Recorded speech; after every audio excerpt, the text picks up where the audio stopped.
Total War Pharaoh is different from other Total War titles because we're pushing the boundaries of sandbox experience.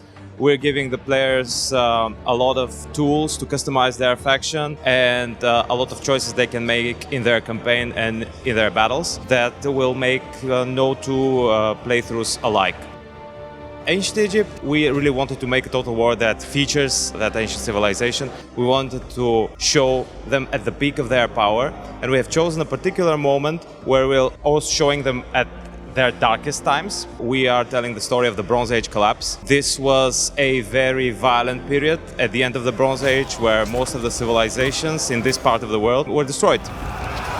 The weather system, this is a new feature. The weather can change during a battle. For example, you can start a battle and the weather will be sunny and bright and it's clear skies, but then a desert storm hits you and it drastically changes the situation on the battlefield. You need to take it into account and it affects your tactical decisions.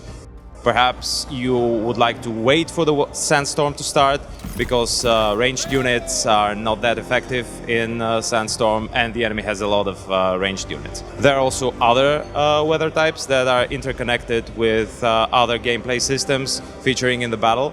For example, you would like to start fires when you're attacking a enemy city, but if it rains, of course, you can't really do that, so it will affect the entire way that the battle develops. In addition to that, we have introduced a variety of campaign customization options that a player can use to further tweak their experience. If they want to make the game easier, they can do that. They can give themselves resources, they can tweak down the AI aggressiveness, but they can also bump them up to challenge themselves additionally. And yeah, this is what Pharaoh is all about, giving the player the freedom of choice, both within the campaign and outside of the campaign. We have 8 playable factions from 3 influential cultures from the late Bronze Age. We have 4 Egyptian factions, 2 factions belonging to the Hittite Empire and 2 factions belonging to the Canaanite city-states. So we're aiming to create a different experience with each of these factions. The cultures themselves quite different in terms of unit rosters, for example.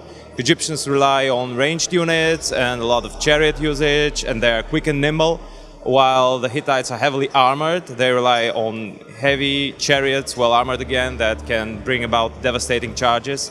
While the Canaanite states are somewhere in between. They are survivalists. They tend to use underhanded tactics. They rely on ambushes, on vanguard deployment. So the difference between the factions boils down to whether they will be able to join each one of the great empires, because Egyptians will usually aim to become pharaohs, while the Hittites will aim to become great kings of the Hittite Empire, while the Canaanites have the greatest freedom of choice because they are situated geographically between the 2 great empires.